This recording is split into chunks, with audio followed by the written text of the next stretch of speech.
Welcome to Sweden. Tack så mycket. Ah, good. You're learning Swedish fast, I suppose. Could you introduce yourself to the spectators? Could you introduce yourself to the Swedish audience? Yes, I'm originally from the United States of America. I've been living in Israel for 22 years. I had the privilege of serving my community of Shiloh as mayor. This was in the community of Shiloh, where the capital of Israel once stood. The capital of ancient Israel stood in Shiloh for 369 years, in the time of Joshua and Hannah and Samuel the prophet, yes. And of course then after Shiloh, it went on for several hundred years to Jerusalem as the capital. And after serving my community as mayor, a year and a half later, my 3-year-old son and I were wounded in a terrorist attack by Islamic terrorists who were shooting from the side of the road. These were terrorists of the Al-Aqsa Martyr Brigades, the Fatah terrorist organization of the Palestinian Authority. This happened to us. We suffered from this for about 2 years. Thank God the bullet that went into my son's head by 1 millimeter. So you can say he's miraculously survived. It was a miraculous survival. The car wasn't even starting. Finally the car started, and we got away from the terrorists. A couple of operations and some months of psychological, emotional therapy for my son for post-trauma, and I started the Shiloh Israel Children's Fund for the purpose of healing the trauma of terror victim children and rebuilding the biblical heartland of Israel, Israel's historic heartland, which is Samaria and Judea, the area that much of the world calls by the modern fictional term the West Bank. Well, that term is, of course, only a result of the partition of this country, whether you call it Palestine or Israel. But to return to your work, to aid children that suffer from, post-trauma syndromes after violent actions and violent activities.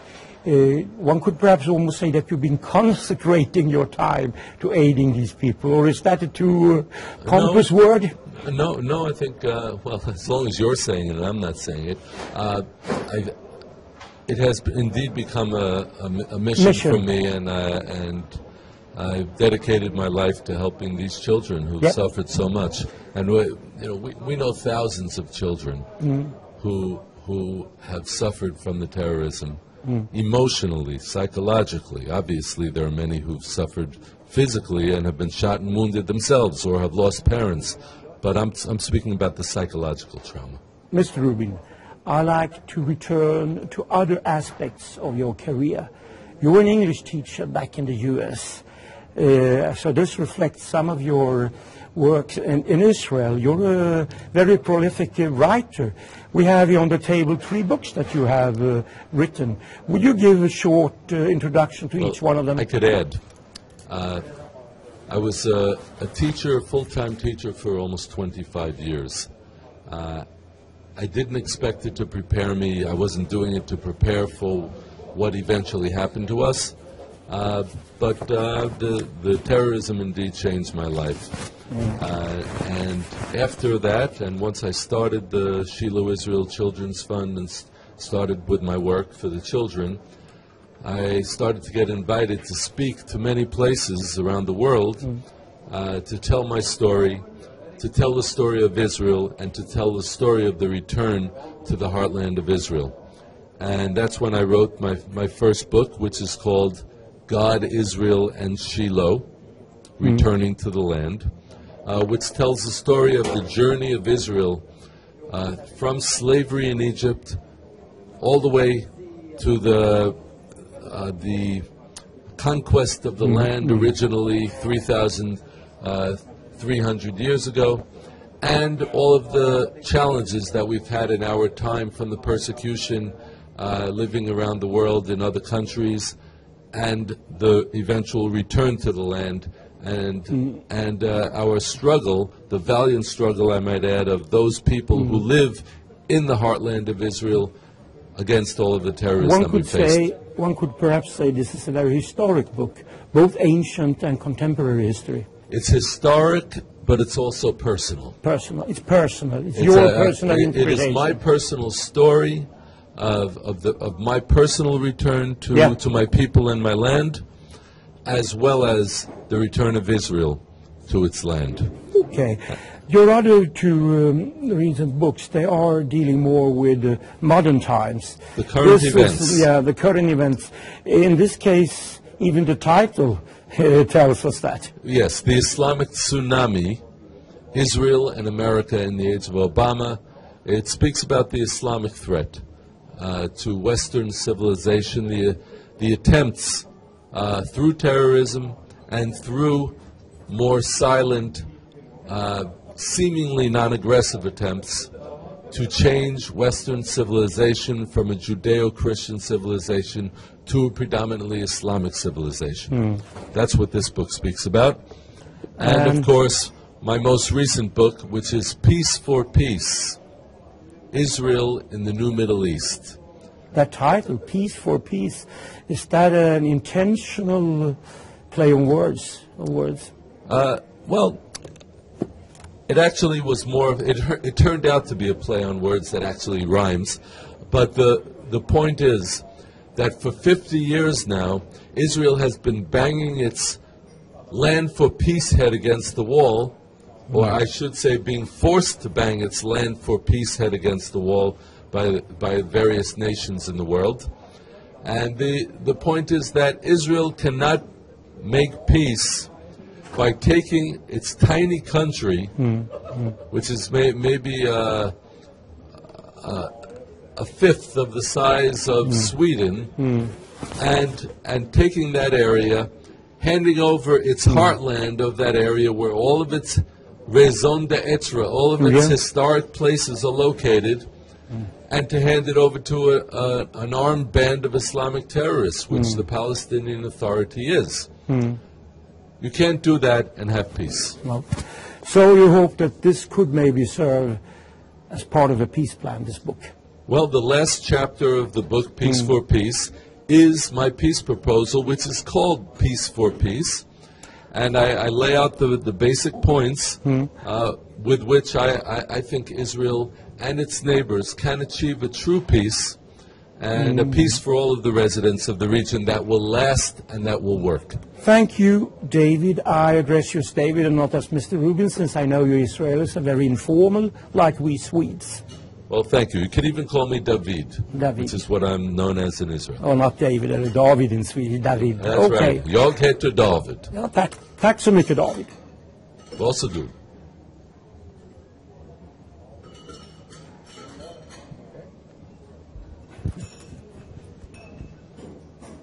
Mr. Mudar Zahran, from Jordania, or should I say from the so-called West Bank?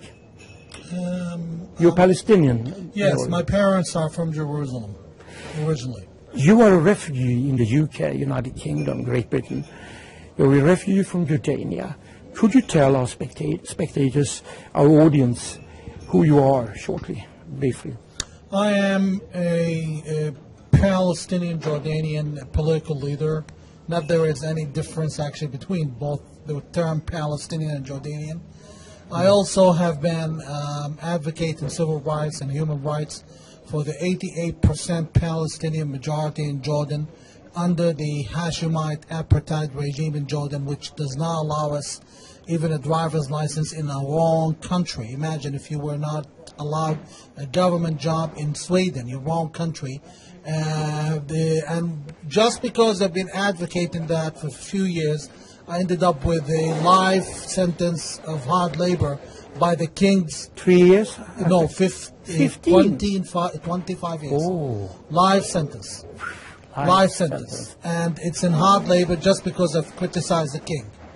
And... that is not allowed in Jordania? It's a crime, the same way if you would criticize the king of Sweden 1,000 years ago. Only that coming from a Palestinian It's even worse, I suppose. It's even worse because the Hashemites are not a Jordanian or Palestinian family. They are foreigners who came from Saudi Arabia, and they rule in our country, which was the original partition between us and the Jews. They got 22% of the British mandate of Palestine. We got 78%, which is Jordan. And instead of getting our country, the Hashemites have taken our country away. And I, in my capacity as a political leader, believe peace will be fulfilled when we have our own country and we have two states between us, one in Israel and one in Jordan, with the river Jordan in between as the natural borders. It's not going to work any other way. I came to Sweden with a little grudge against the media in general, and particularly the leftist media that rarely covers the incredible crime against humanity taking place in Jordan against the majority of Palestinians. If they care for the Palestinians, I'm just curious why they are so consumed with the Palestinians in the West Bank, or the so-called West Bank, while they ignore 6.4 million Palestinians suffering in Jordan. Mr. Zahran, could we sort of return a little to your personal life and career after the problem with the Jordanian government and the Hashemite dynasty, the King Abdullah? What did it result in? Did you have to flee immediately to the Great Britain, or did you go somewhere else first? I had to flee to as soon as possible to the UK, and it was Easter. The only flights were through Egypt. And you had to stay in Egypt for 2 weeks, which was enough time for the Jordanian intelligence to collect me from Egypt. And to even make things worse, it's quite a tragedy. We had the Iceland volcano in 2010. Oh, that was then, yeah, I remember. And there I was watching TV, knowing that if the volcano stretches any further and bans me from traveling to the United Kingdom, the Jordanians would get to me eventually. So it was a very terrifying situation. Me and my family, we did not deserve to go through this. We don't deserve the fact that I can't see my parents. I am a living example of how the Palestinians are treated in Jordan. But you have not been allowed to live in peace in the UK. Your opponents, or what I say, your enemies follow you there, do they? Absolutely. Absolutely. Threats, terror, you name it. We've seen it all. And there has been one clear assault attempt. I mean, like an assault where I escaped narrowly by someone, I'm not reluctant to say his name, Samir Muashir, one of the chief executive of the Jordanian airline. And he simply tried to hurt me and threatened to kill me in a public place. And this shows you what kind of king of Jordan is. He's not peaceful. He's not moderate. He's not democratic.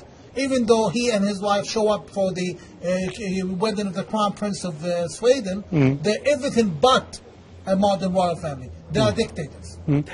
But do you have an understanding for the fact that the Jordanians, whether they have the Bedouin Saudi Arabic origin, or whether they are Palestinians from both sides of the Jordan River, that they can consider your views and your ideas about peaceful solutions with the State of Israel, with the accommodation with Israel? Do you have an understanding that it could be considered as a treason from their point of view?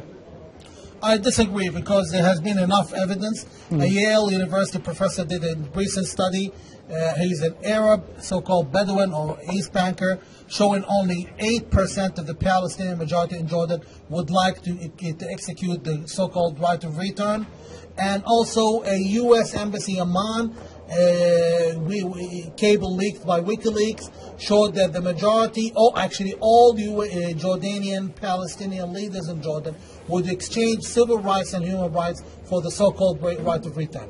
This has been 70 years old, this matter.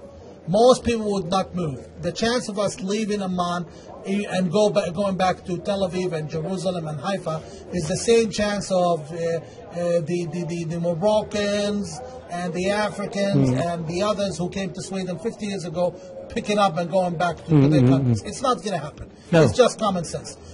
Everyone has been beating the drum of that Israel is apartheid, and at the same time they're beating the drum that the King of Jordan is a moderate. How ironic A democracy is an apartheid, and a dictator is being called an Iranic. Honestly, I'm afraid I've come to a conclusion that the media and the others working the powers that be in the West either just hate Jews or simply extremely ignorant. So whatever the ideological, religious, or even judicial reasons behind the problem are, you are advocating a kind of pragmacy. Do I read you correctly? Do I understand you correctly? Absolutely. Pragmatism. Absolutely. Because you can't remove these people that wouldn't recognize the so-called original homeland. Absolutely, sir. Absolutely. Absolutely. The realities are forcing themselves, and I have news for everyone. The King of Jordan is in his weakest state. The Hashemite regime is in its weakest state since it was established 90 years ago. And we are actually possibly, sooner or later, could be tomorrow, could be in 2 years, maybe 3 years the most, watching a fall of the King of Jordan. And then the majority is going to elect a Palestinian president, and we're going to have a Palestinian state for the first time. But especially from a Swedish point of view, you are something of a very sort of, how should I say, strange being, a Palestinian leader that advocates an accommodation, a settlement with Israel. Because we in Jordan have every day, while people in Washington and London and Stockholm and Brussels theorize about peace, we are at the hitting end of the stick in Jordan. We are afraid to go to the police to report the robbery because we're afraid they're going to get tortured. We are afraid to be stopped while we're driving by the police because they're going to take the car and possibly beat up the driver if he's a Palestinian. We going through all of this. We've come to a point where even my friends keep telling me from our political circle and even the other political circles, they keep telling me that anything is better than this. We've hit the bottom. Anything else would be better. Anything will be better. Thank you, Mr. Zahran, for sharing your views with the Swedish audience. And I think this is interesting to a lot of Swedes to meet a Palestine leader with totally different views from what we expect them to have. Keep your eyes on Jordan. You will see major changes that are going to change the map of the area very soon. Thank you once again, Mr. Zahran. Thank you for having me. Well, Mr. Rubin, or David, as I should call you, and Zahran, Mudar Zahran, you're one Israelite, or you are one Palestinian, Jordanian, touring Sweden together, and you give lectures. Is that correct? Since about a week, or? We've been doing it for a week, yes. Yeah, a week. What institutions or schools, where have you been lecturing? Well, we've spoken in a number of churches. We've spoken to a youth group as well, and we're speaking to the media, obviously, as well. We think it's important to reach as many people as we can with this important message. It's actually very interesting because we did not know each other until 1 week ago. Is that true? Yes.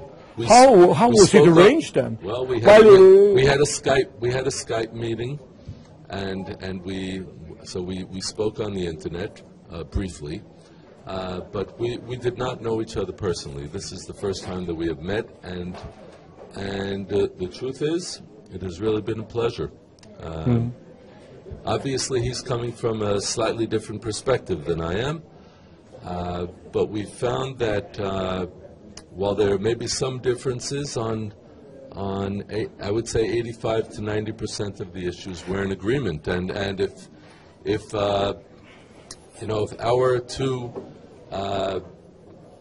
political views would come to the fore in Israel and with its neighbors, then I think that an accommodation could be reached.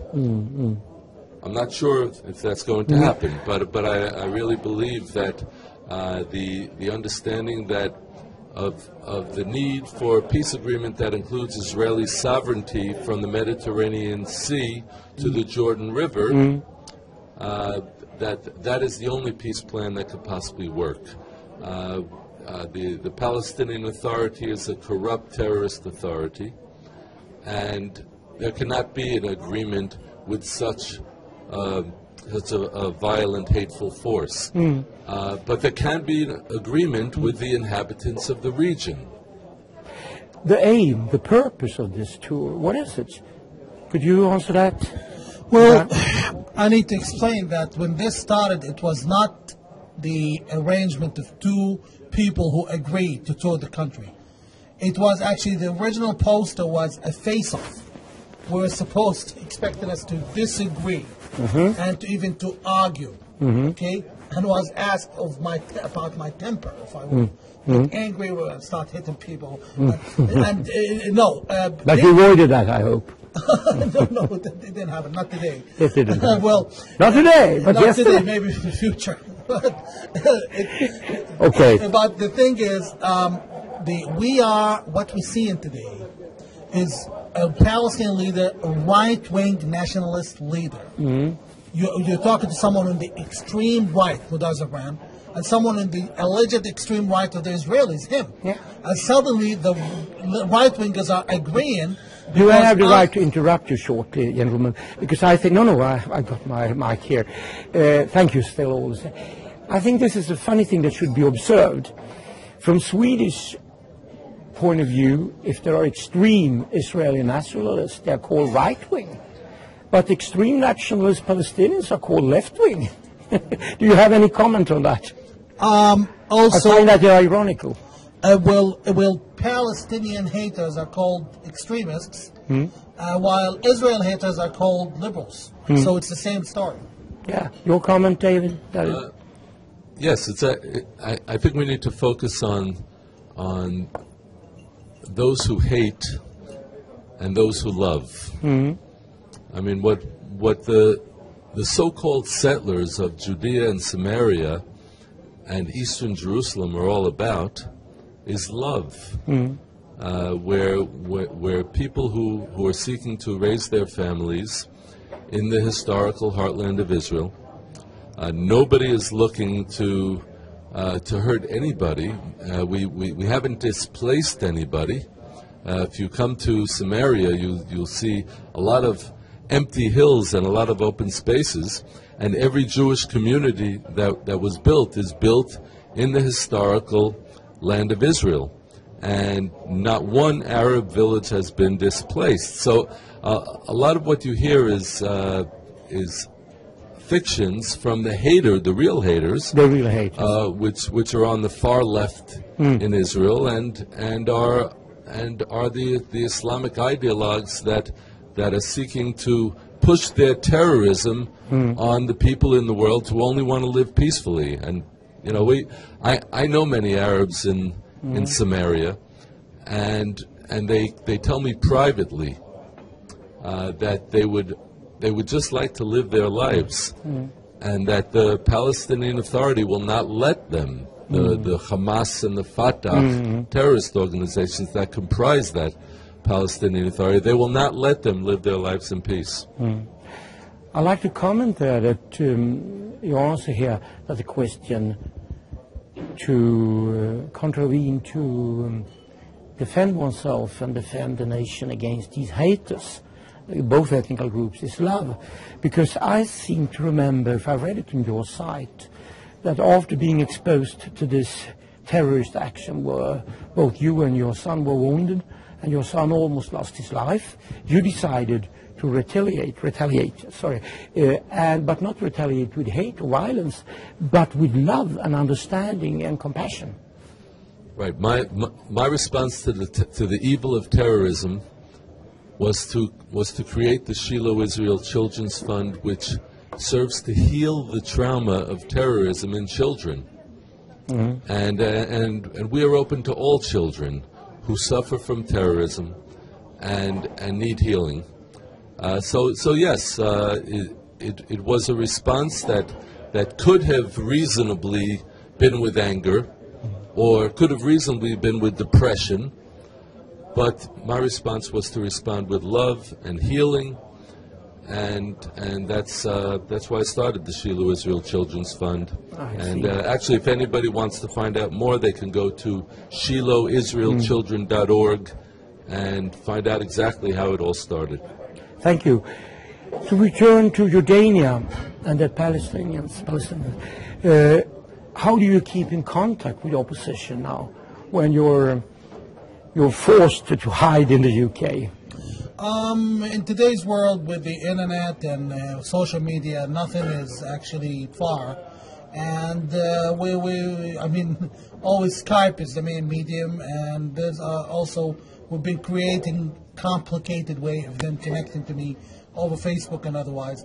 And it's also more dangerous to the regime in my case because it's like a preacher. You know, when I say something, people who follow me and the followers accept the idea without necessarily talking to me. Like, it's the ideology. You kill a person, you kill Mudar Zahran, like the king has been trying, obviously. You kill him, and you kill one person, but you won't kill the other. You don't kill the ideas, the ideology. In fact, you make him a martyr, and that would work better. Yeah, and there's comparison, especially on the Muslim side in the Middle East. There are many great personalities that have been in exile for many years, decades, thinking about Iran and so on. Well, our Prophet Muhammad sallallahu alaihi wasallam, peace be upon him, was in exile in Medina when he went into the Mecca conquest.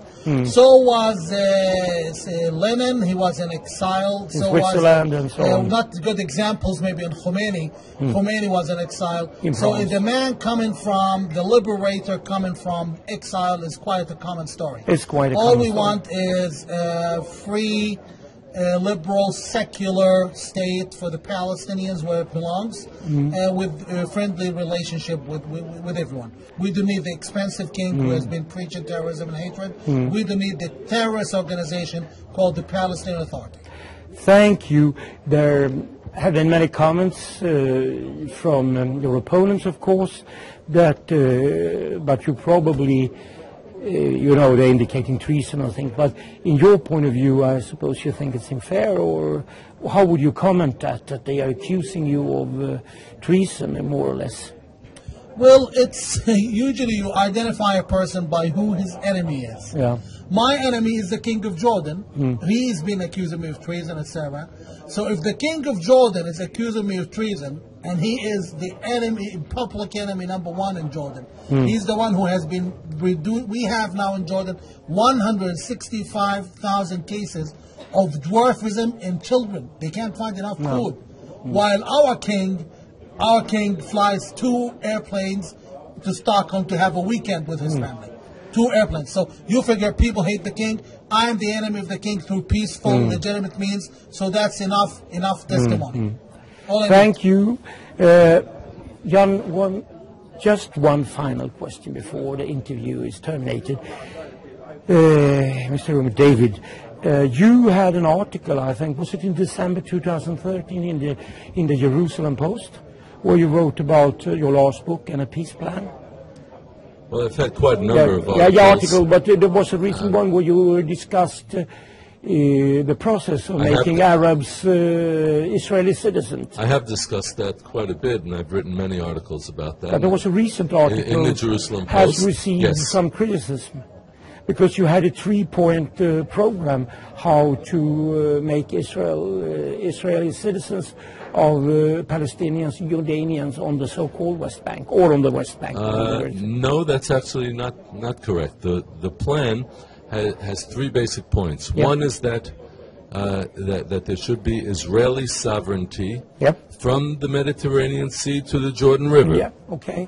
As Mr. Zahran is suggesting. Prerequisites for the second plan, the second point in the plan, is that all residents of Judea and Samaria, the so-called West Bank, should be offered a path to loyal citizenship in the state of Israel.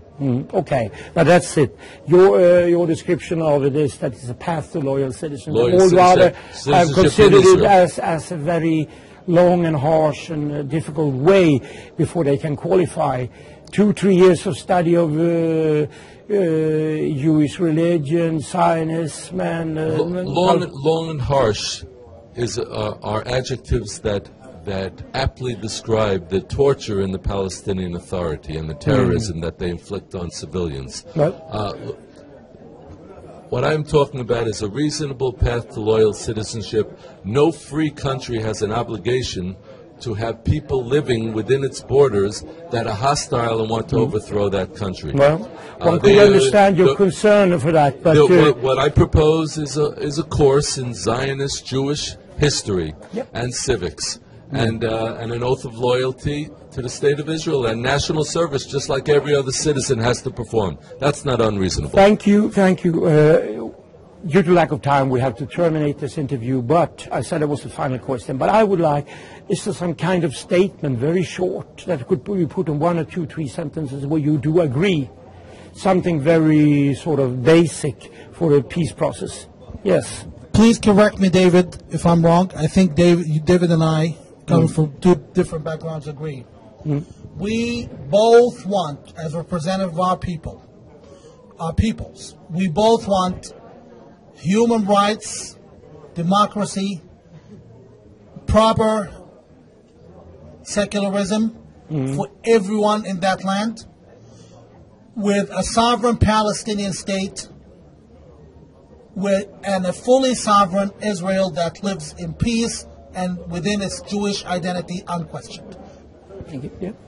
David? Yes, well, I would certainly agree. It is very enlightening to be sitting here with an Arab leader, an Arab spokesman who speaks clearly about the importance of freedom of speech and of peace, real peace between Israel, the Jewish state of Israel, and respects Israel's historic rights to its land.